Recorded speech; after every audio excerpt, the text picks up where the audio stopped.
We're picking up on signals, but we're maybe not as in tune to how to control those, I guess, other than visually.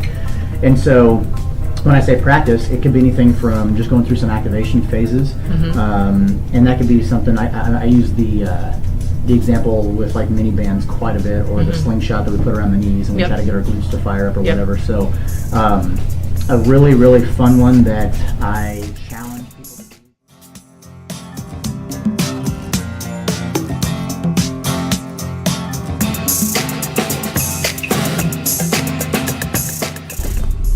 Hey guys, welcome to episode 23 of the Odd Inspiring Athlete podcast. This week we are talking with Coach Cassidy Andersen over from Lifetime Fitness Lenexa, and we're going to be talking about the mind-muscle connection. So, this is something that I'm sure many of you guys have heard about, and there's questions of whether or not this is just bodybuilding voodoo, if it's actually real, or if it's something that'll benefit all types of athletes. Coach Cassidy is going to help us understand what it is, how we can all benefit from it, and even how we can fuel for it. Pretty cool, right? But before we get started, let's go ahead and hit our housekeeping items real quick. First and foremost is my caveat. I am not a professional that works in this field. I am not an expert. I am just the everyday person like the rest of you that has a whole lot of passion for health, fitness, and nutrition. Some of this stems from my own journey that I struggled with for over 17 years of all rooting from bad habits, whether it was food or other types of things like exercise. And it wasn't until I got the help from a very patient professional coach that this changed for me personally. Number 2 is, why are we here? Our purpose is to help not only inform but educate others on health, fitness, nutrition, because it is a pretty simple topic, but it can be pretty complex too. And it is through the help of certified professionals that we are able to do this. And this podcast is really meant for any level of athlete. You could be a newbie who's just getting started on your own fitness journey, and you're overwhelmed and confused by all the information that's available pretty much anywhere. Or you could be someone who's a little bit more of a seasoned professional and you've been doing it for a little while, and you just like to hear what the smart and practical guys have to say. Either way, you'll learn something. Number 3 is, if you got questions for us, feedback, ideas on topics, or you even want to reach out and be a guest on the podcast, you can reach us in very numerous ways. You can hit us up on Facebook, Instagram, our Google voicemail, our email, Twitter. I will leave all that information in the show notes for you guys. So if you guys do choose to reach out to us at the podcast or even the coaches, you can get that information there. Anyways, let's go ahead and get started on the good stuff.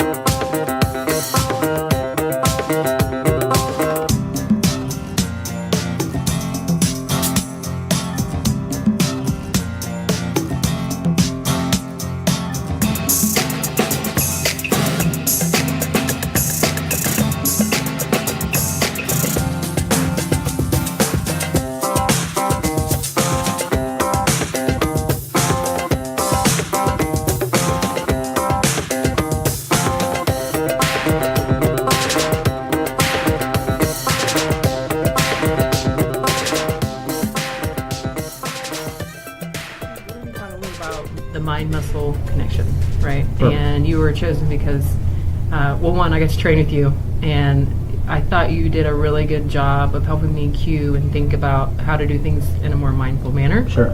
So that was one reason. Also, you're very well respected here at Lifetime Fitness. I appreciate that. Thank you. So before we get into the topic, please tell us a little bit about yourself, a little bit about your origin story. What got you to Lifetime, where you're at today? Yeah, absolutely. First of all, I'm Cassidy. I am from Emporia, Kansas. I'm a farm kid, born and raised. Moved to southwest Iowa, just south of Council Bluffs, right before my 8th grade year. My dad or my family, we sold our farm, and my dad took a job in Council Bluffs at Bunge North America. It's a soybean processing plant. So we left everything behind, moved north, and I was up there until I graduated high school in 2005. more into my background, I grew up sort of a husky kid, if you will. I don't like to say, fat or anything, but I was a bigger kid. I was very active, played lots of sports. However, my nutrition was terrible, and I was just overweight and stuff like that. So got really, really big into fitness and exercise because my primary sport that I did, which isn't a traditional sport per se, I raced motocross on my ATV, on my four-wheeler. And so I got really, really good at that. And on the weekends, we traveled all these races around, the Omaha area, eastern Nebraska, southwest Iowa, whatever it was. And there was these 2 or 3 guys that would always just sweep me up every single weekend, but I was very, very competitive. And so at the end of the day, I was like, look, the reason I'm not winning and doing very well is because I'm just a little bit too heavy. I can't go as fast as they can on the starts or the turns or whatever. So long story short, I started working out a lot more. Dropped about 65 pounds between my 8th grade and I guess it'd be my freshman year of high school. And I just fell in love with it. It was one of those things where people were noticing, hey man, you're looking great. Can you work out with me? Can you make me a workout? Here's $25, that kind of stuff. So I knew something was there, and I just sort of pursued it. So went to Emporia State, the Harvard of the Midwest, as they call it, and I was there from it'd be 05 to 2009. Graduated there with a bachelor's degree in health promotion. So there's 2 aspects of it. There's the corporate wellness side of things, and then there's kind of the training side of things. So I went that route. So I have the ability to stand in front of large crowds and promote certain things and talk about health and how to pick things up properly so you can reduce your insurance claims and things like that. But I went the other route of helping people. Moving on, I've been a fitness professional for about 14 years. 6 of which have been here at the best gym in the entire world, Lifetime Fitness, Lenexa. So I am certified through NSCA. I have my NASM, corrective exercise specialist. I have a golf fitness specialist. I'm also TPI, which is the Titleist Performance Institute level 1 certification. So I work with a lot of golfers. I'm terrible at golf, however, I really, really like it. It's very fun. It's frustrating. Adam, buddy of mine, could definitely attest to that. But regardless, I love doing that because there's a ton of rotational movement in there, and I find it fascinating. Yeah. Not only with golfers, but it could be a tennis player, it could be a baseball player, it could be whatever. The other aspect of that is there's a lot of lumbar spine and thoracic spine mobility and pelvic stability, all these great things that I've learned through that, and it helps translate that into my corrective exercise. So I can do rehabilitation with people. I can do, if you have bad knees, bad back, whatever it is, that's what I'm great at. And so that's kind of my background. I don't know. I love it here. You like it here? Yeah, it's great. You've been here forever. Have all the resources I need, and I can help just about anybody. That's awesome. So when it comes to the mind-muscle connection, so that's something we hear a lot, at least in the fitness industry. What is it? How does it work? So the mind-muscle connection in a nutshell is our body's ability to utilize our brain to train more efficiently. So we have to, before we even do movement, our brain has to send a signal to that muscle, obviously. Right. And so the mind-muscle connection is that pathway, I guess, that can say, hey, look, I need to pick up this weight, or I need to stabilize or brace my abdominals, or whatever the case is, which we'll get into shortly. But it's just having that ability to feel those muscles working and being in tune with your body and knowing how to contract something if you need to contract it, or brace if you need to brace something. So I know, and I have been just as guilty of this as I'm sure many people that you probably see. They come in here, you're coming in to work out, and sometimes you're lifting weights or whatever it is you're doing, right? Like you're swimming or whatnot. It's really very easy to fall into the pathway of just going through the movements, but not thinking about what a contraction feels like when you're doing stuff, right? So that's one of the other reasons why I was really interested in talking to this about you, is because it wasn't really until recently that I'm like, oh, when I do X, Y, Z, this is what it's supposed to feel like. Oh, I haven't been bracing my core. Right. So I think it's important because you think about the amount of work that you put in the gym, and you think in a regular week, let's say everyday athlete maybe puts in 4 hours a week in the gym. Yeah, if that, yeah. You take that compound it over a year, that's a lot of time spent. Mm-hmm. You want to make sure, I feel like this is something that you drove home with me, that you're getting the most out of what the time is that you're putting in. Absolutely. Right? Yeah. Because I think sometimes the way that people try to correct it, if they don't see the results they want, they're like, oh, well, I need to come in here and work out more. Sure. When it's really, maybe you just need to work on that. Yeah. Yeah, absolutely. Yeah, so I think it's pretty cool. So I'm going to try my best to pronounce this word, and I'm probably going to get it wrong. Let's hear it. Let's see what you got. So what is acetylcholine? Acetylcholine. There you go. There you go. See? And how does it play a part in muscle contraction? So, like I said earlier, if we want to do a movement, our brain has to tell us what to do. So the science behind it, our brain sends this signal to our muscle to perform whatever it is we're trying to do. So to dig deeper, acetylcholine is basically an organic chemical that functions in our brain, and we use it as a neurotransmitter. So in other words, it's a chemical message that we utilize to make movement happen. So when that chemical signal, if you will, gets to those muscle fibers, there's a little gap called a synapse, and it, I guess for lack of better terms, there's like these little electronic things that happen and shoot across like this almost gap. firing. Yeah, and they're firing. And so that right there tells those muscles to activate or to fire, and hence we perform movement. Now, if we're not in tune with our body and we can't control those I guess the release of the acetylcholine, then we're not going to have as much of a contraction or as much. I'm not trying to think of. So basically, like if we need to brace something, but we're not as in tune, it's not going to happen as efficiently as it could. So it's like when you say that, it almost seems like you could train your body to be more receptive, to be ready to accept that. Yeah. Right? Oh, absolutely. Yeah, for sure. And that comes how? Is that just by practice? It is. It's 100% practice. It's something that I've learned is like I said, I've been doing this for 14 years, and so the first few years I was that bro that just wanted to get big and put on size, and there's nothing against bodybuilders by any means.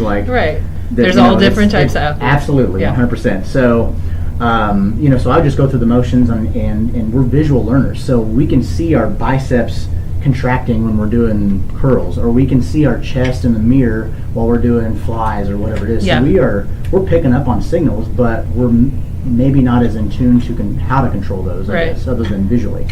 And so when I say practice, it could be anything from just going through some activation phases, and that could be something I use the example with like mini bands quite a bit, or the slingshot that we put around the knees, and we try to get our glutes to fire up or whatever. So a really, really fun one that I challenge people to do even while you're listening to this. You can do this while you're sitting, you can do it while you're laying down, standing. I want you to grab your butt. So let's do it together. I'm literally doing this, so I want everybody to do this. If you're standing, great, whatever. So this is called the deer in the headlight, and you'll see why, because if you see my face here pretty soon. So what I'm going to do, as I'm sitting here or standing, whatever it is you're doing, I'm going to squeeze my butt. Yeah. And so, sorry, it's a little weird, but regardless, we get this crazy look on our face, which is why they call it the deer in the headlight. But what I'm trying to do is I'm practicing sending that signal from my brain to my glutes. And so that's a simple, easy, really, really weird way of practicing, but you can do it anywhere. So you can even think about practicing outside of the gym. Absolutely, yeah. I mean, I've had people that'll practice flexing their abs while they're driving their car or whatever. Yeah. Some history on me, I was one of those bros, if you will. I competed in a bodybuilding show back in 2000. I know, right? Yeah. What? And so this was years ago. It's like 10 years ago. And so I had to go on stage and be all lean and tan and all that stuff, and you have to go up there for minutes. We're talking 10, 20, 30 minutes sometimes in front of these judges, and you got to flex everything you can possibly flex. All at once, yeah. And it's like, holy crap, how do I do that? And then it's even control too, right? Absolutely, like, so they have you turn, and you have to do they call out whatever it is, back double bicep, all this stuff, and you got to, all suave like you have to move and get into a certain position and flex and hold it there and breathe and try to smile and all this stuff. It's ridiculous. So So that's one thing that helped me to really become more in tune with my body and the mind-muscle connection. Now, I'm not saying you have to be a bodybuilder to do that by any means. Like we'll get to that part. Yeah, there's tons and tons of stuff. But yes, to back up to your question, you can definitely improve your ability to make that happen more efficiently. So your example of the bodybuilder, that's one where you're talking about get up on stage. That's a really good example of someone that should be in really good tune with how to make all that happen. Yeah, absolutely. Right? They're having to isolate certain muscle groups and, just flex the heck out of them forever. Yeah, you know what I mean? Okay, so you had talked about activation phases. Can you talk a little bit about what that is, or like what that looks like for somebody? Yeah. So I'll do it and I'll break down what a session would look like. We'll just put it this way. So anytime I meet with a client, the first I'd say 5 to 10 minutes we're doing some mobility work. I'm working on a certain joint, loosen them up. It may be some shoulder circles, whatever. Really just trying to get as much blood flow to pretty much the entire body, some of our major joints that we're going to be utilizing for that workout as possible. So we go through some of that. There's some foam rolling to help break up some of the knots and the tension that we have. And then again, the whole point is to increase range of motion and things like that. If we can't travel in an increased range of motion, whether it's a leg press or a squat or an overhead press, whatever it is, we're not going to be able to reap the benefits at all. You know what I mean? Or not as well, I should say. And so it's almost like what you're talking about is almost like you're warming the car up on a cold day, right? Absolutely, like you're getting it's like when you have to plug in your diesel truck, and when it's ice cold or whatever. So kind of the same thing. Obviously, you live in a really cold region, Right. And so that's kind of the dynamic warm-up part of it. And then I always take my clients through what I call the activation phase. So I'm going to use this example a ton. It can be for the core, which is very, very highly overused, but it's about the best way to put it.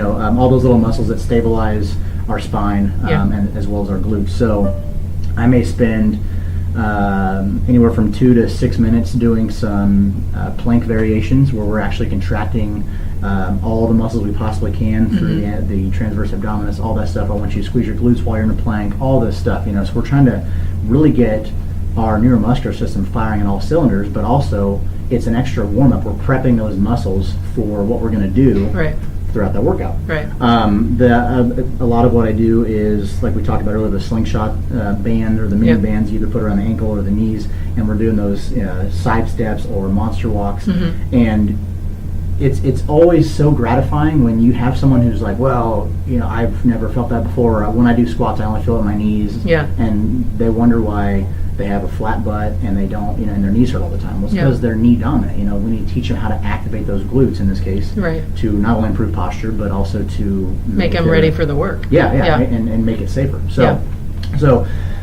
you got these bands around your knees. You're doing all these mini band sidewalks and stuff, and you're going to start feeling a crazy intense burn in the glute medius, some of the abductors and stuff like that. And so that is essentially what we're trying to do. Is it's an activation. And so what I mean by that is we're firing up all those little muscle fibers to, we're filling them just full of blood and getting a lot of nutrient-rich blood in there to prep them for what we're going to be doing. So does that make sense? It does make sense. Trying to think. That's kind of what I do. And then after we go through the activation phase, we'll go through the bulk of the workout, and then obviously there's the cool down or the stretching or whatever. So really, like what I'm getting from this is, and so in saying this, I used to be guilty of coming in and just, all right, let's just start deadlifting. Like there was nothing that I was doing to get my body ready to prep. What you're talking about is that you're almost spending a good 20 minutes before you start doing the work. You're going to get more. You may feel like you're not working as long, but it's not about the length of the time that you're working. It's about more about how effective is it. It's efficiency. 100%. It's making your body more efficient at being able to do well at these things and get what it needs to out of it. Exactly. Well, and that's the thing too. We struggle to feel certain muscles working. Like we'll go back to like a squat, for example. When we're doing that, I don't care how heavy you're going. You can be going super light, whatever it is, but most people will feel it in their quads, that's not wrong. That's correct. However, what we're trying to do is by doing the activation phase first, we're going to get the glutes so in tune and ready that they're going to assist in that movement, of course, even more. And they're going to help us to not only push more weight, but do it more efficiently. It's going to help keep the pelvis stabilized a little bit better. It's going to keep the spine more stabilized. Our posture's going to be better, all that stuff. And therefore leading to not only a better workout, but also probably outcome you want too. Yeah, absolutely. Yeah, and you're going to see those results you're looking for much quicker. Yeah. So as you break down, like you were talking about the squat, you break down the movement perspective of that, like when you are really truly tuned in like you should, with the squat, what would that feel like? Like when you're coming down with the bar, like how do you know that you have good mind-muscle connection when you're doing that? Or even if it's like a deadlift or whatever, like just tell me how our listeners can tell that they're doing it right. I always joke that if you struggle to do a certain movement but you complete it, you probably did it right. The way I mean that, just the other day I had my class was going, my team cut class was going, and the ladies were doing a step up, a lateral step up off the side of the bench. So I always have them keep their heels down, toes up on both feet. Yep. And they really have to push their heel through, as I coach them, to push them through, or push the heel through the bench. Which, by the way, that's huge, because you went through that with me, and I use it all the time now. Yeah. I'm doing like box jumps, or I'm doing step ups, or whatever. And it makes so much more sense. Well, it's a learning curve, because people are like, well, I can't do that, or their heel comes off the bench or the step or whatever you're using, and they will still feel it in their quads. But every now and then, when oftentimes I'll cue by putting my fingers underneath their toes, and I'm like, if you step on my hands, like it's your butt, So, but that pretty much says, oh crap, I have to do this correctly. Yeah. So what's the beauty of it is when you see that person and they kind of struggle a little bit to push themselves up. Yeah.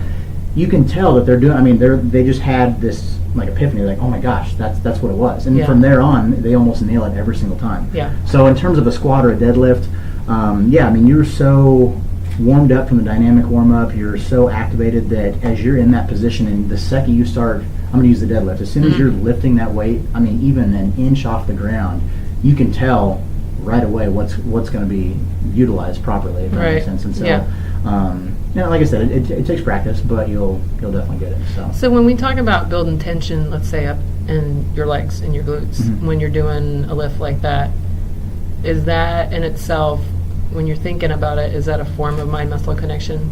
Oh, absolutely. Right, so you're you need to build, because it's really easy, and I'll say deadlift, but also it's very easy, especially with your Olympic lifts, to just try to go through the movement, and you're not building that tension up in your legs, which is going to help build that momentum as you pull up into the high pull and hyperextension, right? So I know, thinking about that perspective, I think even with some of those, to keep myself on my heels, I even tried pulling my toes up just a tad, and it helped me a little bit feel like I was building what I needed to within that area, and then being able to pull through and execute. For sure. Okay, not great, but I think you know what I'm saying. Absolutely, yeah. And that's the thing too, and there's so much that goes into it in terms of a training program, and this is kind of a different topic, but it'll loop back around. If you don't have proper mobility in, say, the ankles, then it's going to affect the range of motion you have when you go into a squat or a deadlift or whatever it may be. And so that's why the foam rolling and the dynamic warm-up is so important. I mean, I could spend a whole nother hour just talking about why the importance of a warm-up is, but we're just signing you up for another one. Hey, there you go. Yeah. But ultimately, if you have good mobility in the ankle joint, you're going to be able to go low enough, which will allow you to push through the heels, as we've been talking about. And driving through the heels is the primary way to get the glutes activated, and depending on what the respective lift is that you're doing. Yeah. But the second you shift that weight to the ball of your feet, you're pretty much telling your quads, hey, let's take over, let's do that. And that's where people will do a movement, they're like, man, I felt it all in my quads or my knees hurt or whatever. So there's a lot of other things that go into it, but that mind-muscle connection will really take over. I think that's pretty cool to think about that too, just how that one thing could transfer to so many other movements. Absolutely. Yeah. So, excuse me, why is it important, and why should we know the difference between primary and secondary movers? So we need to break down what those mean first of all. So primary movers, that's your major muscle group you're trying to utilize. So just a couple examples. bench press would be like your pecs, of course. Yep. That's the primary. Now, Yep. a secondary muscle would be a stabilizer or some of those little muscles that are used to assist that movement. So we'll use the bench press. It'd be your delts and your triceps. They help to push the muscle or the bar up, Right. or whether it's dumbbells or whatever. And so if you know, basically how the mind-muscle connection will play into that is if you are more in tune with how to flex or contract those muscle groups, you're going to get more out of it. So perfect example, just the other day, I was doing dumbbell bench press or whatever, and yes, I have the ability to fire certain muscle groups up just by, like I know how to flex them, or I'm not sitting around bouncing my boobs like Terry, whatever his name is. Yeah, exactly. But essentially, that's mind-muscle connection, I guess. Perfect example. Yeah. But if you're doing incline bench or whatever, I was able to just squeeze with everything I possibly could at the top of that movement, and you can feel it. And there's verbal cueing you can utilize. I tell a lot of my clients, try to pretend there's a pencil when you're trying to create cleavage or whatever. So, or the squat might be when you come to the top, you actually feel that squeeze. Yeah, you squeeze your glutes. Yeah. And that's the whole thing. So if you, I guess what I'm getting at the primary muscles is if you, as the signal improves from your brain to a specific muscle group, right. you're going to get so much more out of that workout, of course. But you'll be able to control the primary, focus on that, and those secondary muscles, they're going to obviously be there to assist. Now, there's other training methods of pre-fatiguing, and there's things like that sometimes you want to do, for example, a set of tricep press downs before you do a bench press, because that'll fatigue the triceps and it forces your pecs to have to do more work. So there's a ton of other ways to maximize a certain specific workout, but that's kind of that's the difference between a primary or secondary, and again, is if you're more in tune, then so the smaller muscles are going to be your secondary. Absolutely. Yeah. So like the scap, is that secondary, is that primary? Relative to what though? Okay. So like I know Adam a lot of time talks about tucking your scaps down when you're coming down into, let's say, a clean, right? Like your scaps are back, pulled back, right, down. Retracted. That's one of the things you do just before you even pull anything down, flat back, all that stuff. So in that example, that's a primary. And that's a tricky one. I would say that. Or even think about the pull-up. Pull-up would be another example. Yeah, so say if you're doing scapular elevation or depression, when your shoulder blades are moving either up or down, up would be elevation, down would be what's called scapular depression. So you can do, on a pull-up, you can sit there and do elevation depression exercises or do 10 reps or something, and then initiate your movement. Those are, you're actually utilizing more of your secondary muscles, because it's more of a shorter range of motion, but then the second you would stay in I have to think about a depressed position with your scaps, and then you initiate the movement, then you're activating more of the lats, and obviously the biceps are there as more of a secondary and all that kind of stuff too. So it's kind of a tricky one, but yeah, essentially you're using, it's both, but those types of movements would be more of a secondary activator, really. So problem solved for me real quick. If someone was wanting to hit a unassisted pull-up goal, and they struggle with their pull-ups with mainly they're muscling themselves up with their arms, right? How do we get them to where they are doing that properly and they're thinking mindfully about doing it? So first thing I would do is you can use resistance bands. You can even like the example we use where you're just hanging from a bar and just doing elevation depression. Scap hangs or whatever. Just being more in tune with how to control your shoulder blades. I would 110% start right there. So because if you know how to use the joint properly and have good control over it, it's going to happen that much easier. In terms of increasing the amount of reps you're doing without utilizing some of those secondary muscles, yes, it takes practice, of course, but I guess the best way to do that would, the assisted machine's great. You can put on a lot more weight that'll help you up.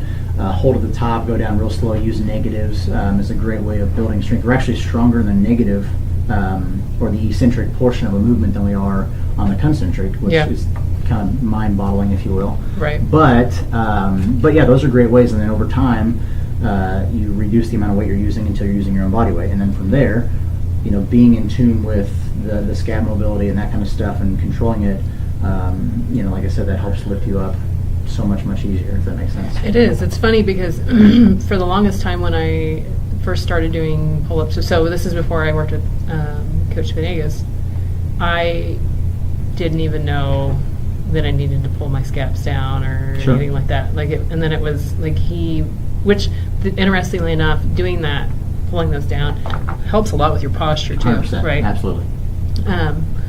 So I guess when I asked that too, is there a preference between using an assisted machine or bands, or what if they don't have something like that available? Is there what? Both are great machine and or modality for the assisted movement. Right. In a perfect world, I would probably say more of the. I probably lean more towards the band. Mm-hmm. Obviously, it's variable resistance, so the further down, if you're standing on it, of course, and say if you're in a rack, the further down you are, you're going to have, it's going to give you more assistance.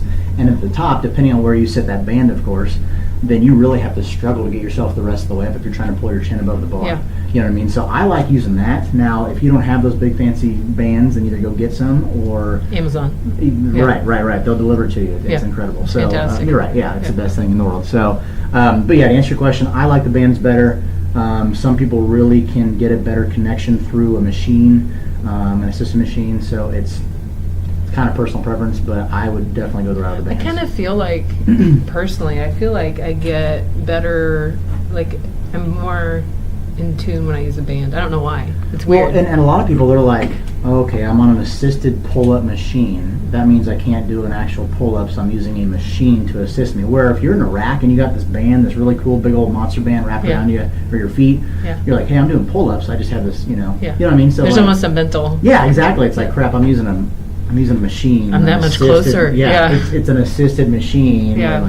So it's almost like demoralizing a little bit. But no, I think it's it's interesting though too, because I think it's easy to fall into that trap too of, hey, I can do this and not adjust it, right? So that band, until you get stronger, and you'll get stronger as you're activating the right muscles and you're doing it correctly.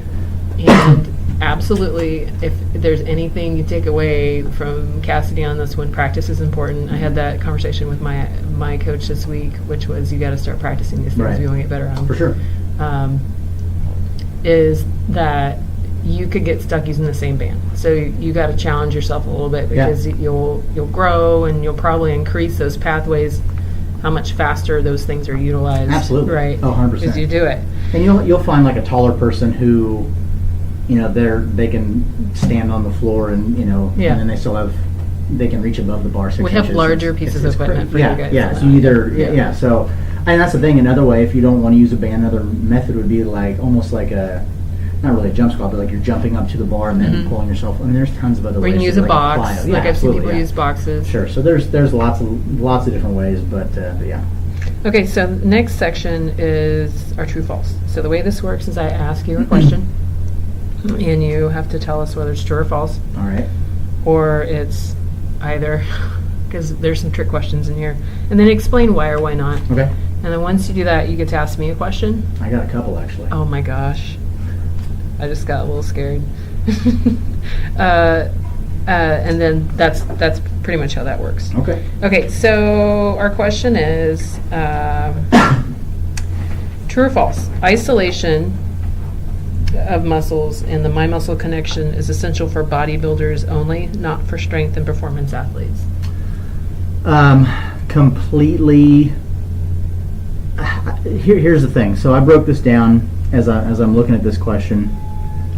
It's essential for everyone. We talked about, if you got to stand up on stage, say if you're a bodybuilder or a figure competitor or whatever it is, you have to flex the heck out of stuff, for minutes. So that is probably one of the hardest things, or in terms of who would be the most in tune with their body with mind muscle connection. I'd definitely say like a professional bodybuilder or someone who is doing that kind of thing, because they're literally holding these poses for forever, whatever. So it's definitely impossible, or definitely important for a bodybuilder. Now, let's shift routes to an alpha athlete. We'll just use an alpha athlete. 110% important to be able to activate the core, or have it activated before you start your workout, of course. Yeah. But if your core and your glutes are activated properly, then when you go to do a clean and press or whatever, or you're doing push press, whatever the case is, those abs are, they're bracing the heck out of you. They're basically saying, hey, spine, you can't be touched. I'm your little, It makes them more ready to activate when they need to. Absolutely, yeah. So very, very important for a strength athlete as well. And then I even thought about this too, like with runners, long distance sprinters. Typically, sprinters, it happens so fast, but very important for them as well. But we'll use a long distance runner, for example, or even just your weekend warrior who comes in and does, a 5K on the treadmill.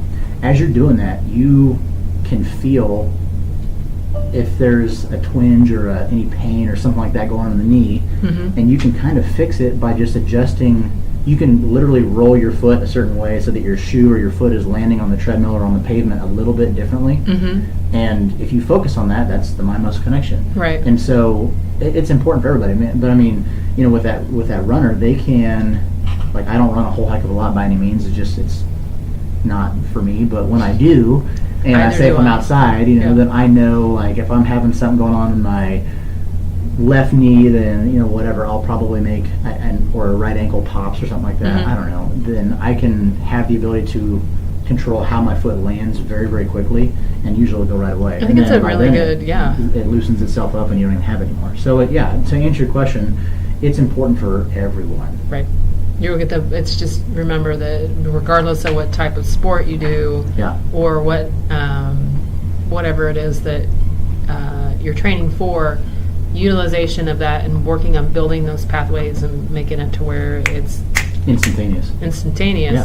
The more you'll get out of the workout, but also probably the better you'll feel too, right? Like, absolutely. Because if you're not thinking about, like you said in the example of running, how your foot hits the pavement or the treadmill, over time, I feel like what you're almost saying, without thinking about that mindfully and building that connection, what that contraction feels like, what it feels like when your foot hits the pavement, how your feet comes up, right? That you're probably more likely for injury too, right? Absolutely. Yeah. Oh yeah.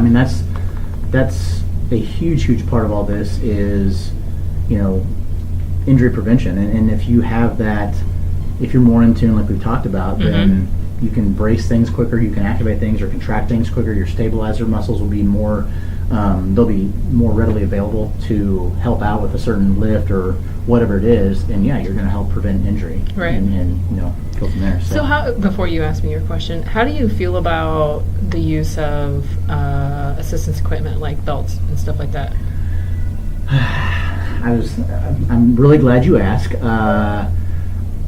Let me give you a little history. So growing up, or even these days, you see these young kids that they flip through all these pages of these cool magazines and you're like, oh man, that people don't look at magazines anymore. They look at Instagram. Right, yeah, whatever it is now. Okay. But they have their cool name that says like Flex on the back of their leather belt, and they're like, oh my god, I have to get one. So they customize their own or whatever. Yeah. They get a pink one, they get a whatever. They bejewel Puts it. diamonds on it. Yeah, they got it. Bedazzled, whatever the word is. All this stuff. Here's the thing. If you have, in my opinion, if you have a strong core, you don't need a belt. Yeah. You don't need it. Now, I understand, yes, the reason for them is to help give you more stability in your lumbar spine, and I get that. But when you see these people walking around doing bicep curls with a belt on, like, you're not Arnold Schwarzenegger. You don't get to use one. I feel like Arnold probably has a pretty good strong core. Right, absolutely, yeah. And what? So it's not. So what you're saying is it's not a fashion statement. It shouldn't. It's a tool. It is these days, and it's ridiculous. And it's a tool, but if it's used correctly, in the right situations, correct, it might make sense, right? So absolutely. So I mentioned bracing. Like, you think about if you're doing 90% squat, max weight. You might use a belt in that situation to help you brace. Right. But it's almost like you're saying, I would almost rather have you not. I would rather spend a couple of weeks doing nothing but core strengthening and hitting it from all different directions, whether it's lateral flexion, anti-lateral flexion, rotation, whatever it is, and just building this crazy barrier around your spine so that no matter what happens, whether you're doing a squat or anything, whatever, deadlift, whatever, you don't have to worry about anything, because as we do all those movements and we practice those movements, you're going to be more in tune with your mind muscle. The mind muscle connection's improved, and they're going to stabilize for you. They're going to already know what to do ahead of time. Right. So I don't know. That's me on my little soapbox. No, I think it's interesting. I fall into the same bucket you do, because I used to use a belt, and I can tell you now, and this is thanks to a lot of the help that I've had through you guys. The way that I could squat and deadlift now, I used to not be able to do without a belt, and now I could do it with a belt. For sure. Right, and do it fairly well. Right, absolutely. So I think there's, it takes time to build that strength, but it's also understanding, you need to push yourself every now and then, but you also need to make sure that you are activating and you are engaging the right muscles in order to do that, which ties back to the mind muscle connection. As you know, when you talk about bracing, like and I'm bracing right now in the chair, right? Is so I might have the deer in the headlight. Yeah, exactly. Is understanding how all that works. For sure. And I think it's understanding how the body works and how it's supposed to work in that situation, and not falling into the pit of every time I go do this, even if I go do a bicep curl, I'm going to throw a belt on. Right. And then I might Instagram live it, whatever, who cares? Yeah, it's whatever. Whatever floats your boat, guys. But it's understanding that those, it may make more sense to work on building that from the very bottom up. Absolutely. It's and there's tons of other ergogenic aids that are out there. The wrist straps, if you're wanting to improve your deadlift strength. I mean, yes, I use those. I use them all the time in high school, and I was, I was able to, deadlift over 500 pounds and do it fairly efficiently. But then the second I didn't use my wrist straps, I'm like, oh, here I am back at 465. Like, crap, that sucks. So don't get yourself in the head for it. Yeah. Right. Yeah. So I haven't used those in forever. I'd rather work on just building grips. Not that I'm not, doing the little, what are those, the hand gripper things to build my forearm strength. But essentially, like, just practicing certain movements, you're going to get stronger. And so I try not to use ergogenic aids. And again, this is a whole other topic, but regardless, I'm more in tune with my mind muscle connection, and as I teach a lot of my clients as well. And I don't know, I'd rather you not use those types of things, but I'm not saying they're wrong. I just, that's well, it's like everybody has their own, preference there too. Right. But I can tell you too, like pull-ups or chin-ups. Like I noticed this Friday we did chin-ups, and it was part of our workout. I've been someone who's used the wrist straps a lot with that, and I was starting to notice that I was using the wrist straps to hold me on the bar, and I wasn't maybe contracting things like I needed to be able to do it correctly. This week I did it without. I did have to use a strap, not a strap, but a band. Right. But I tried to make sure that I was not using just, because it's more than grip strength with pull-ups, right? Like but it's easy. Kipping's a good example. With kipping, you could just be prone to until those straps come off your wrist because they're sweaty or whatnot. Right. You end up using the straps to hang onto the bar versus working on that grip. Right. Absolutely. Okay, so your turn. So, true or false? We can eat to increase acetylcholine. I don't know the answer to it. I think it is true. Ding, ding, ding. No, you're great. No, honestly, and this was actually, I didn't realize this either, so as I was doing a little bit of research, this is actually really cool. This is cool. But, no, so it's true. Meats, dairy, poultry, and fish contain very high levels of choline. It was shown that a 3-ounce serving of meat can have up to 70 milligrams of choline. And so peanut butter, actually, what did they say? I think there's some, even chocolate and Brussels sprouts and broccoli, those also have significant levels of choline. So to answer my own question, I guess, to reiterate what you said, your answer was correct. There are certain foods we can utilize in our everyday diet to help improve the amount or increase the amount of choline, which again gets converted. Makes it more readily available. Absolutely, So, wow, that's really cool. I didn't even know that. It's a good thing I eat a lot of meat. Right, there you go. One more for you. I got to cut you off here. Here's what we're going to do. So, true or false? The more you can improve communication from mind to muscle, the more muscle fibers you will recruit. That's true. Absolutely, 100%. So, a single muscle head has many different fibers. And so, as we've talked about numerous times, as we increase our ability to, our neuromuscular sensitivity, I guess, if we can improve on that, we actually can recruit more muscle fibers, leading to Obviously, if you're activating more muscle fibers, you can get stronger, you can get bigger, faster, whatever the case is, leading to better workouts, and then obviously the results follow. So, yeah, the answer's true. That's another. I remember seeing that one in the research as well, but I thought it's a cool one to think about. So 2 takeaways there. You can definitely eat to help produce more, right, and make it easier, and then you can build more. For sure. Yeah. Yeah. So, all right. So next. How do we implement mind-muscle connection into our programs to make sure we are getting the most out of the time and create more success for ourselves? All right, so I've touched on a lot of this already, but to reiterate, it all starts with, in my opinion, the way that I do with my clients. You have to do a proper warm-up. We talk about the importance of all that kind of stuff and making sure that the joints can move through a greater range of motion more freely so you can prevent injury, blah, blah, blah. We talked about the activation phase, and again, an example that we talked about was with the mini bands or the slingshot, doing a lot of that kind of stuff. And again, the whole point is if we can feel those muscles just burning like crazy before we even start our workout, we know that they're prepped and they're like, hey, I'm ready to take on this squat or this, whatever it is. And so very, very, very important. To utilize that before we get into it. So again, foam rolling, mobility, gains range of motion. If we can have a greater range of motion, we're going to accomplish more. The better you'll feel, the more you'll do. Yeah. Absolutely, yep.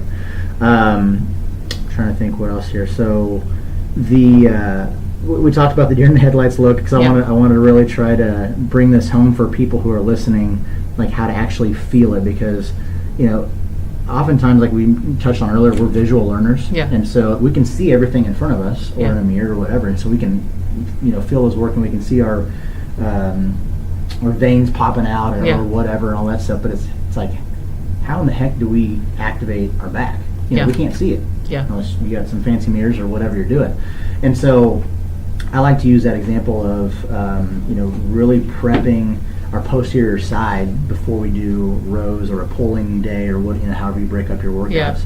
And so that's a really great exercise. Is, like I said, we talked about the deer in the headlights. There's tons of other things. Learning how to control your pelvis. Like, for example, with a lot of my golfers, part of their assessment, I'll have them stand in basically what we call a 5-iron position, hands across the chest or up on their shoulders, and I'll ask them, can you round your back, can you arch your back, whatever. And so essentially, if they have the ability to do that and control their pelvis, that tells me they're very in tune with what's going on in their spine and their lumbar spine and all that kind of stuff. That makes it so much easier for me, because that's one less thing I have to help teach them, which may be weeks of training. You know what I mean? It could be 4 or 5 sessions. Absolutely, it's crazy. Or from a pelvic rotation, like even standing there just trying to rotate just your pelvis separate from your torso, which is called dissociation. It's crazy. Like, it is so difficult to do. But so another little thing, if you guys want to try this while you're out there, if you whether you're a golfer or not, say if you're I'm gonna have you stand up. Say if we're in a 5-iron position, or I don't know, depending on how tall you are, you may have a driver, whatever it is. Regardless, hands across your shoulders, and I want you to try to arch your back as far as you can, and then round your back. And so as you're trying to do that, you may feel a little shakiness. You may not even have the ability to do that. This is one of the best ways I've found to actually teach people how to become more in tune from a neuromuscular standpoint to really improve that signal, that pathway. And so oftentimes if you're really shaky, we call that shake and bake. And so it's something that you can improve on. And I guess the way I break it down is if you have the ability to move the pelvis, but it's real, like, it's kind of iffy, you have that signal, that pathway is there. I guess the analogy that I use, so if you have a low water bridge and you have to cross it every single day to take your goods and whatever to the marketplace. We'll say, and it's there, and you have the ability to go sell your goods or whatever. So a huge rain comes through, it just tears out this bridge, and you have no way of getting your stuff across. And so it just means it's been disrupted. Now, it does take practice. I guess to finish up my analogy, if you slowly start to rebuild that bridge and you start using bricks and whatever, and you rebuild it, you eventually have that process is complete. You can take your goods to the marketplace. So if we relate that to our body, Yeah, it may take practice, but as if we're real shaky at it or whatever, that signal's there, but it's just kind of blah. Yeah. And so as we improve on that, whether it's the posterior tilting, anterior tilting of the pelvis, whatever it is, or the side-to-side glute bridges and just firing those glutes up. It almost upgrades that bridge to Absolutely, right? yeah. It makes it a freeway or you whatever. being an engineer, like you understand all this kind of crazy Not stuff. an engineer, but yeah. Well, I work with a lot of them. You work with a lot of them, Yeah. and so you have this great, just awesome bridge that's built, and you can take your goods and services, aka you can take that signal, your muscle from your brain to those muscles, and you can do wonders with it. So when you're squatting, like I know sometimes you'll see talking about the hips and how sometimes people tend to pronate. Mm-hmm. Is that an example of? And You mean at the very sometimes bottom? they don't. Yeah, and sometimes We call it the butt wink. Yeah. Is that what you're talking about? Yeah. Yeah. Sometimes, or even at the top when they come up out of the squat, Right. sometimes they tilt their pelvis forward. Mm-hmm. Absolutely. Is that an example too of how maybe there's not good control? It's a lack of control, Okay. and oftentimes that comes from what's called a lower cross syndrome, which essentially, if you look at somebody from the side, if they have tightness in their hip flexor, that leads to tightness in their low back, which is why they have low back pain. Right. When you have the tightness in the hips and the low back, the hip flexors and the low back, then if you have tightness at the hip flexor, that usually means you have weakness in your abdominals, or your core, if you will. And then the exact opposite of that would mean that your glutes, or they're also weak. And so, even when I do a movement training with someone, I'll just have them stand there by themselves, and I'll look at them from the side view, and I can tell right then and there, without them having to move at all, if they have lower cross syndrome, or if they have an anterior or a posterior pelvic tilt. And if you think, so I'll ask you this: if something's weak, what do you do? Typically I would try to work on making it stronger. Yeah, you strengthen it. If something is I think tight, I think sometimes people will just they'll eliminate it. right? They're like, I'm not going to do squats anymore. Right. I'll do those leg in and out things. Which whatever. Anyways, I think Adam calls them good girl, bad girls. Yeah. That's a great way to call it. Yeah, absolutely. So that's funny. I like that. But yeah, my point is if you don't have that proper mobility from whether you sit all day, if for a living, or if you're on your feet all day, that can contribute to a certain posture in the pelvis, and it can shut our ability off completely to control it, and so leading into improving your mind-muscle connection and so on and so forth. So is core, I know we talk a lot about core strength and core activation too. I hear you guys talk about that a lot. Right. Is that an area that you feel like is definitely overutilized almost at a broad level for athletes? You mean the activation, or just knowing how to engage your core? Like when you're let's say you're doing a deadlift, you may not think that you need to engage your core before you start pulling up. Like we talked about the glutes and all that stuff before. Core engagement is one, and I'm maybe being a little selfish on this one because I know I got to work on core strength. Sure. Is that one that you feel like is an issue that a lot of people don't pay attention to, is engaging your core? Absolutely, right? yeah. Because you had talked a little bit about that earlier. Yeah, and like I said, it's such an overused term, the word core, but I mean, I don't know, it's about the best one you can possibly use. Yeah. So it's also understanding too. I mean, talk about the core is not just it's the not abdominal, just right? I mean, you have all these intrinsic core muscles as well that's trying your organs. You have all those things, and we could talk about how to, squeeze certain muscles that control your urination flow. I mean, think like what is it? PCB. Yeah. Regardless, there's ways of even making those stronger. Yeah. There's breathing techniques you can utilize to work on those intrinsic core muscles as well. So there's a ton of things that go into it. Now, can they be boring? Absolutely. Are they important? 100%. Absolutely. So, but yes, to answer your question, it's extremely, extremely important to go through proper activation phases. But again, like I mentioned earlier, we do it from different directions.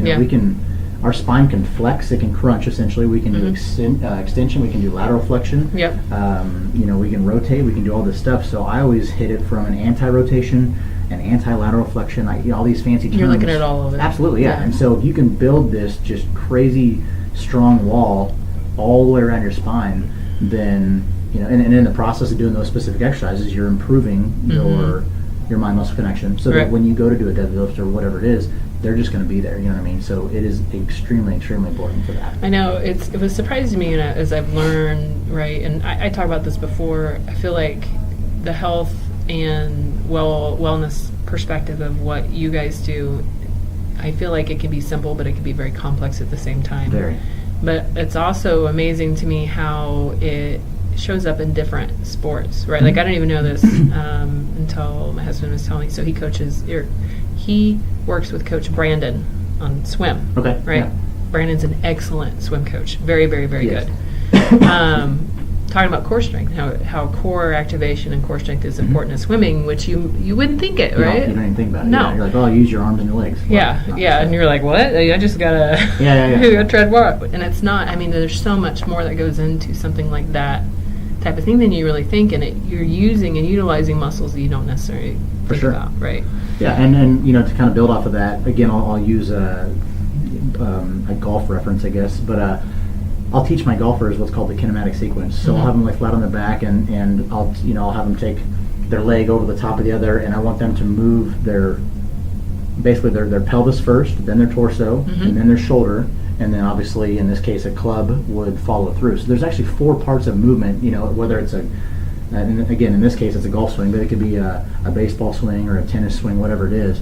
So I mean there's ways you have to break things down in a timing fashion, and that goes with whether it's rotational movements or even powerlifting movements as well. So I mean there's so much to it. It's crazy. So if you were going to give people some homework, and we'll talk about this before we get to what you want people to take away. Sure. If you want your listeners to have some homework to take on with them to work on that mind-muscle connection, what are some things you want them to work on? Few things. So from a couple of exercises I would highly, highly recommend, and if you don't know what these are, Google Magic is great. Google Magic is yes, great. Absolutely. There's what's called a dead bug, in my opinion, one of the best core, there you go again using that word, but one of the best core exercises you could possibly do. It's fantastic if you have low back pain. It's great. The whole point is to lay flat on your back. Your knees are going to be at a 90-degree bend, as well as your hips. You have your arms up. There's different variations you can do, but if you can, I guess the way I cue this, I'll tell the client to drive their low back into the floor, so I want to close that gap, which will stabilize your spine, and then you're either extending one leg or 2 legs or both arms, whatever. There's tons of variations, but look it up. Start with the most basic way of doing that, and I will promise you will feel certain things happening, not only in your abs, but like I said, movement will start to improve, your posture will start to improve, and to build off of that, if you're one of those people out there that does have back pain, I would promise you after a couple of weeks of practicing those maybe a few times a week, it's probably going to be either greatly reduced, if not go away. Depending obviously on the severity of it. So definitely dead bugs. Bird dogs are great as well. It's oh my gosh, those will get you. Yeah, they're more tiring than you think they should be. It's ridiculous. But a bird dog, again, you can look all these up. It's essentially a dead bug, but you're flipped over and you're on all fours. You're in a quadruped position. And again, there's variations where you do right arm, left leg out, whatever. So definitely look those up. Those are great. I would say even just doing your basic plank, there's tons of variations. I could explain it, but I'd rather you just come see me and I show you how to make your basic plank one hell of a lot better and more efficient. It's crazy. So I can't give you all my secrets. You can definitely reach out to me if you have some questions on how to make your basic plank more efficient. But those are great. Like I said, we talked about the whole deer in the headlights thing. It's the goofiest thing you'll ever do, but I promise you, not only will you have a better looking butt, whether it's in weeks, months, years, whatever. Well, who doesn't want a better looking butt? I know, right? Yeah. I mean, I like mine. It's good. Regardless. But and so it'll look better, but it's going to perform better too. You know what I mean? So from a postural standpoint, it'll help you out. So that's a great one. I mean, there's tons and tons of things, but I'd say those are 3 or 4 exercises you can utilize. If you've never used mini bands or a slingshot, they're probably the coolest thing that's came out in a long time. And like I said, those are great for getting the glutes activated. You can use them for other muscle groups as well, but that's primarily some of those. So yeah. So if you're part of the sitting epidemic and you can't striking come a into the nerve. gym. I'm about to I know. here. It's okay. That's why I'm asking you. Right. What are some things you can do to make sure, like I know Adam always talks about, hey, don't just keep your scaps down when you're walking, when you're in the gym, but also just walking around. Right. Like what a difference that makes. Like For you sure. actively think, and it works on better. As you do it more, the more control you get out of it, the more you can, like you're talking about, pinch them together. Absolutely, yeah. So if you're part of the sitting epidemic, what are some things you want people to start doing to get them more active? I want you to find a wall, a nice and big straight one. I want you to find a flat surface, aka the floor. I want you to sit up against that wall, and you're gonna do what's called a wall sit. So probably one of the hardest things you'll ever those do are so hard. ever. Yeah. But no, and I'm not saying like have your knees bent and like you're in a squat position, but you're literally going to sit on the floor, put your back as close to that wall as you possibly can, sit up as tall as you possibly can. You're going to pull your feet together. What is that, butterfly? Not butterfly. Mm-hmm. What is it when you have your Adam feet calls together? it butterfly. Yeah. So you'll butterfly your feet or your legs. You're going to pull them in as tight as you possibly can. I want you to take your elbows to 90 degrees, and you're going to take your arms up. Yeah. So that, again, your elbows and armpits are 90 degrees up against the wall. And I challenge you to do it for 3 minutes. If you can last that long, high five, pound it. I'll congratulate you with an awesome, really cool handshake that we can make personalized for us. Sweet. But no, that's great. And the reason I'm saying this is because we are so protracted, whether we are on our phone doing this stuff or we're typing or we're driving, Sitting whatever at your it is. computer. Yeah, we get so tight. And this is probably one of the most things I'm probably the most passionate about is just posture in general. Yeah. It sounds kind of crazy, but No, you probably see a lot of people that have that problem. yes, there's 2 buildings across the street right now that keep me employed. We'll put it that way. Well, there's about to be another one. Yeah, right. Yeah. And so what I'm getting at is, the whole point of doing those wall sits is you are contracting all those little parascapular muscles, all those muscles that surround your shoulder blades, and you're just saying, hey, you got to hold here for a minute and a half, 3 minutes, whatever, again, 3-minute challenge.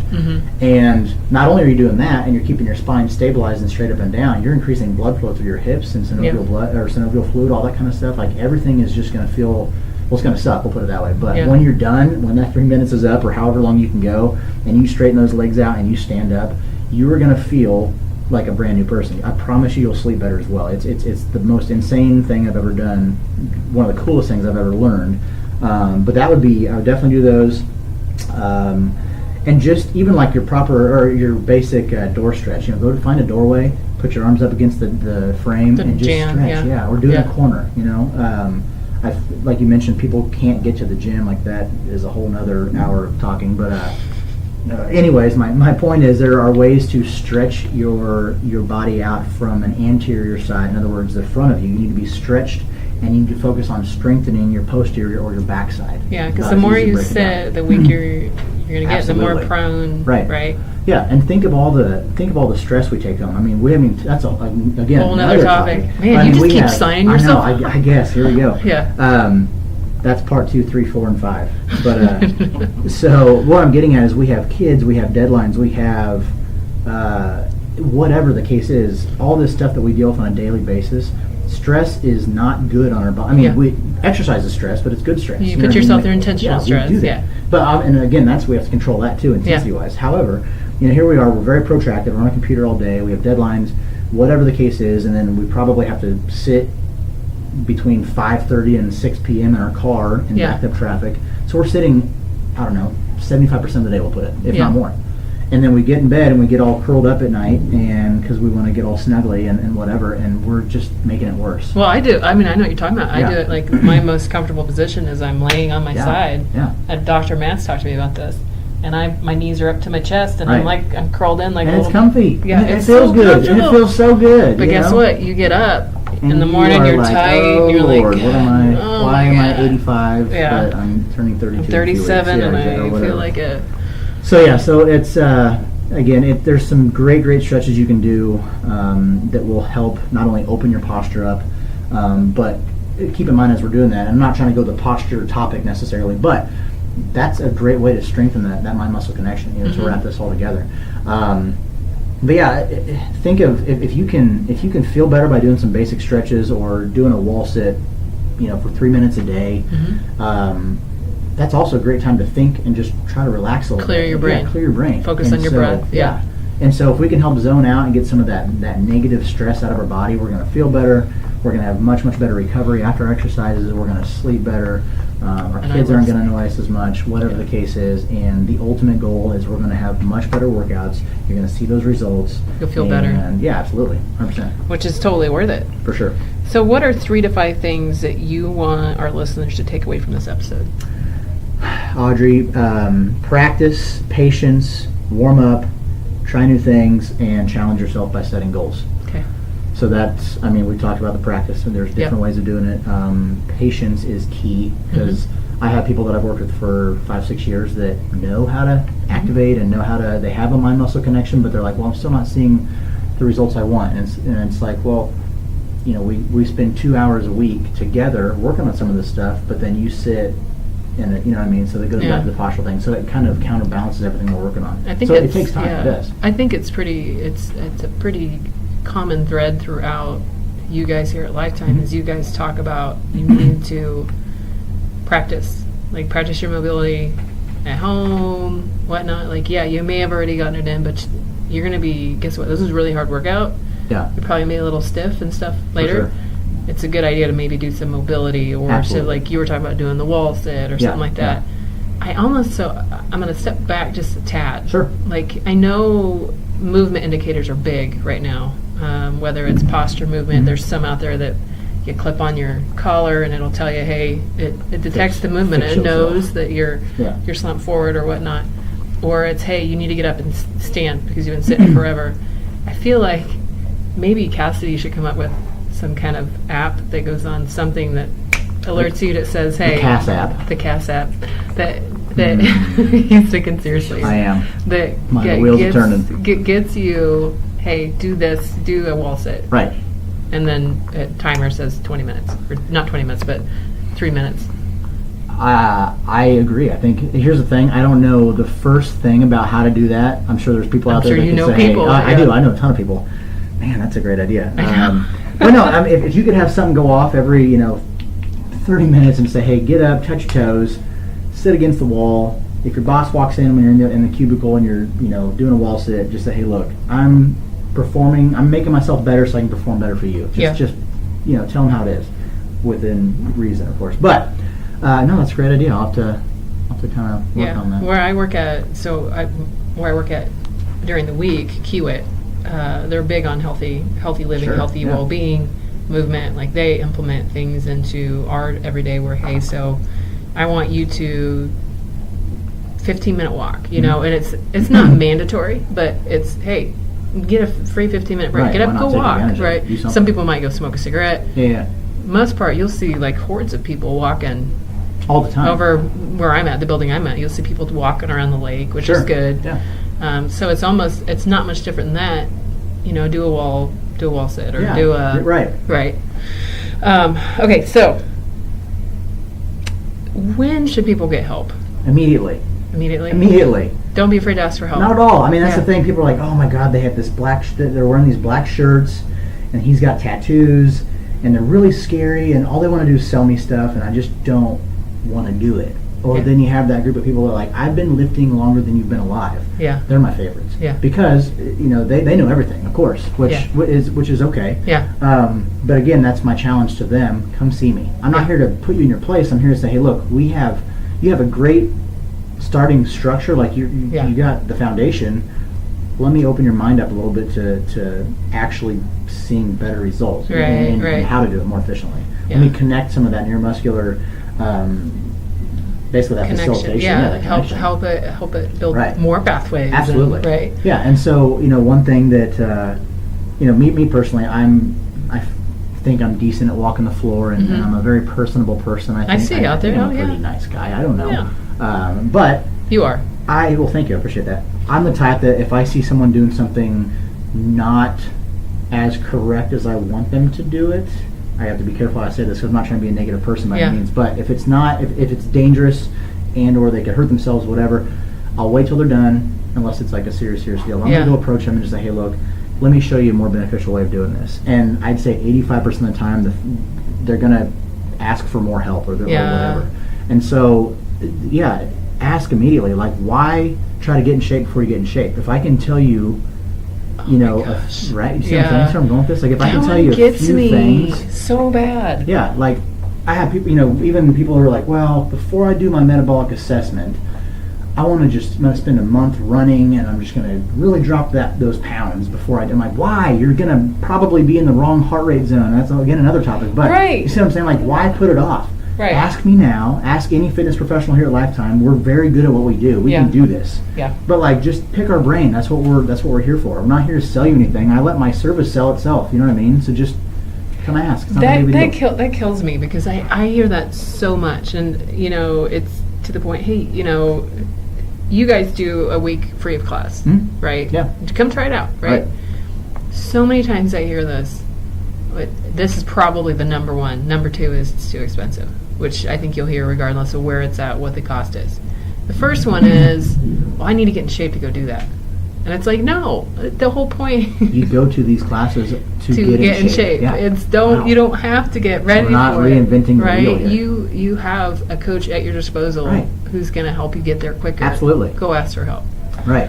And that, you know, and to build off of that real quick too, if you are a local person who does, you know, who's here in Lenexa, or even if you're not from the area but you have questions, again, feel free to ask me, and we'll get to that point in a second. But you know, I tend to, if I'm very, very busy, which most of the time I am, like, it's okay. Like, I'm not trying to ignore you. We're really, really nice people.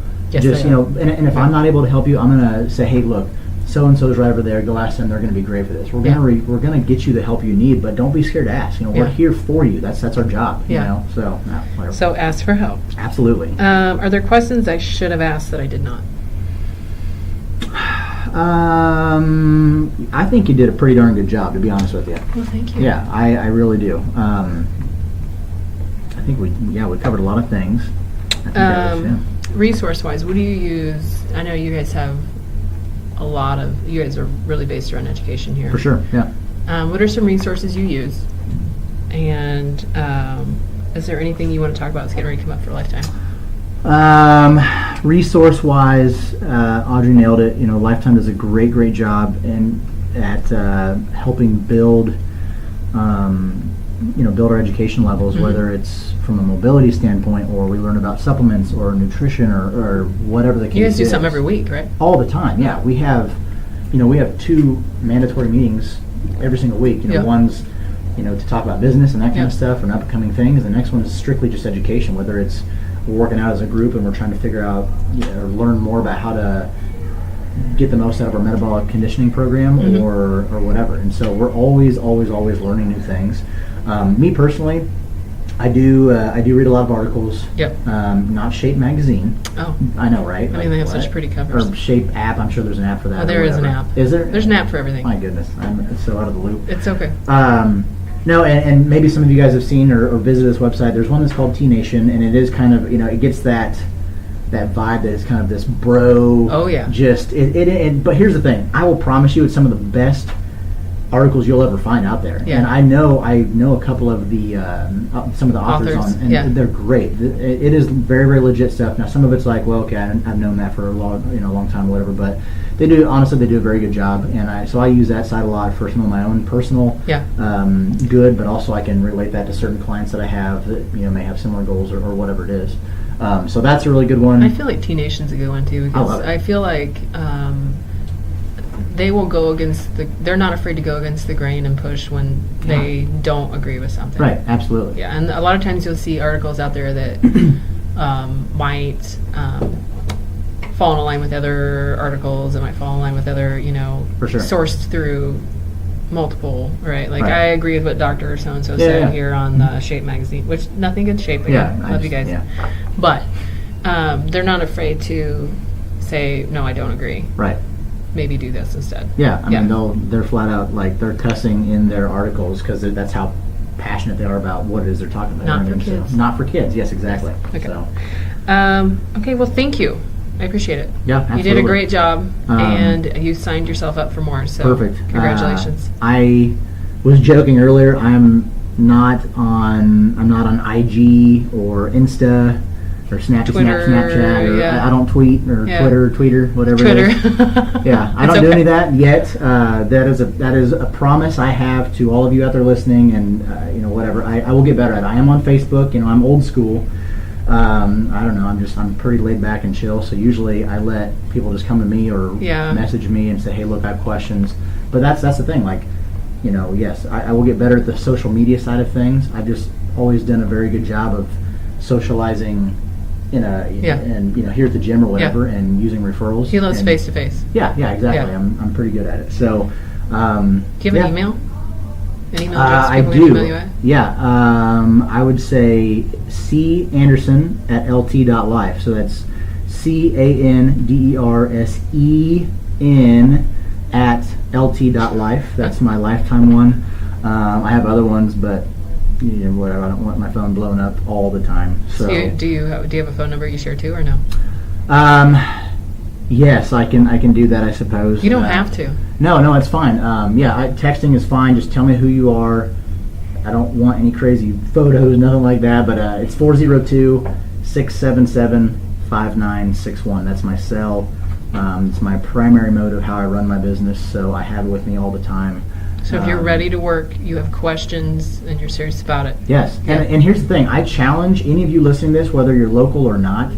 Well, first of all, if you're local, if you come to me at Lifetime and you're a member, and you mention this podcast, you listen to it, I'll comp you a session. I'll do a movement screening with you. I'll set a follow-up appointment, and we're talking, hundreds of dollars worth of services, if you will. It's not cheap, guys. Yeah, and that's the thing. Yeah. We're really, really good at what we do. Not only myself, but everyone else here. We're great at what we do. And so, I'll comp you a couple sessions. I want to figure out how I can help you move better. That's what this is all about. If you're not a member, again, message me, text me, call me. I'm really, really good buddies with the GM. I will get you hooked up with something. I'll get you a pass, whatever it may be. I don't know if I'm supposed to say that, but we've had people do it before. Absolutely. So Gigi's I got you covered. Gigi's cool. Yeah, Gigi's amazing. But yeah, I'd love to meet you. I'd love to hear from you. If you have other questions, if there's stuff that you're like, well, that's not right. I didn't read that. Yeah. This wherever, then that's fine. Challenge me, because I may learn something from you. I'm okay with that. So that's good. He's humble too, guys. That's great. And you mentioned some stuff about upcoming Lifetime events, that kind of stuff. This is actually, we're closing down the 60-day event.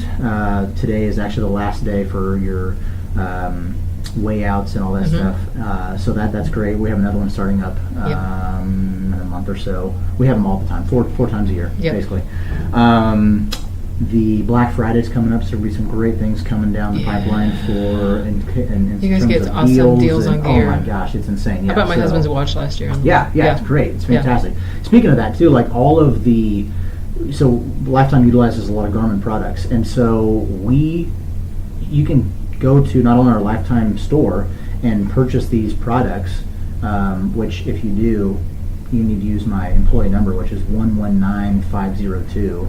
Just saying.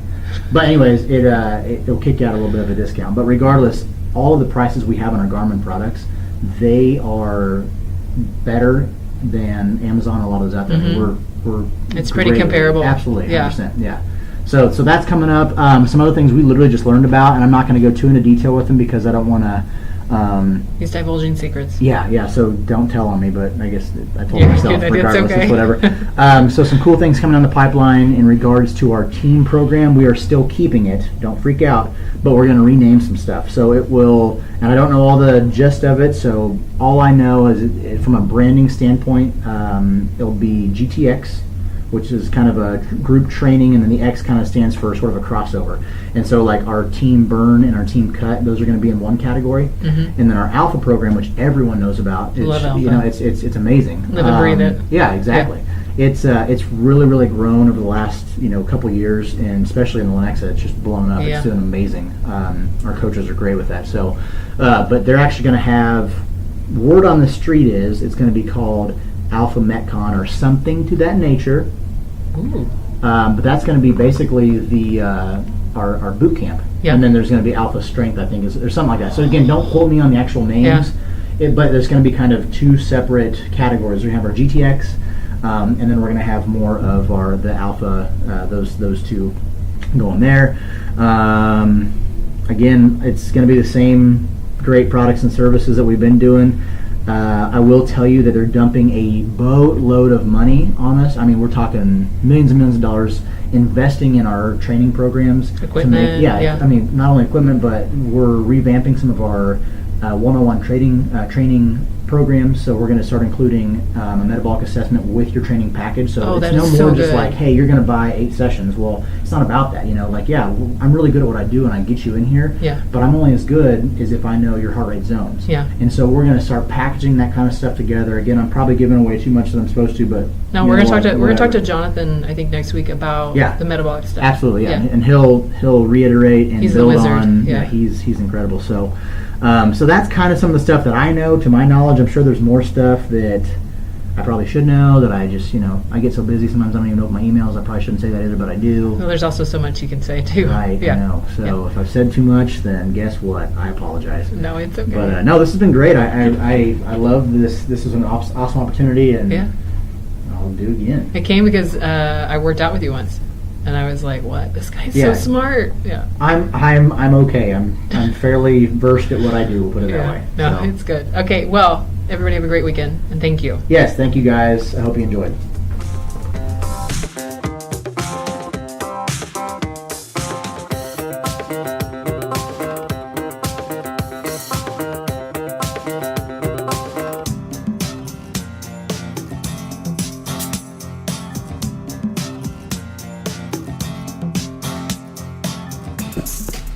All right, guys, that's a wrap on episode 23. Thank you to Coach Cassidy for your time and sharing all the information that you know. My biggest takeaway this week was obviously how the mind-muscle connection is something that you can work at, just like you can work at being stronger and running faster or swimming smoother or whatnot. Mind-muscle connection is something that if you are thinking mindfully about what a contraction should feel like, where you should be feeling things, it is something that your body will become more efficient at doing that, and you'll get stronger and faster, and whatever your goal is, you'll meet it much quicker if you continue to work on it on a regular basis, right? So when you're doing an exercise, instead of just going through the movements, think about what you should be feeling and where you should be feeling it at. And if you don't know, ask your coach or ask someone who you trust that would know that information. Before we close this episode, I want to let you guys know that we do have a special episode coming up next week, which will be with Coach Josh Wolf. He just finished his Ironman, and he's got some really cool information.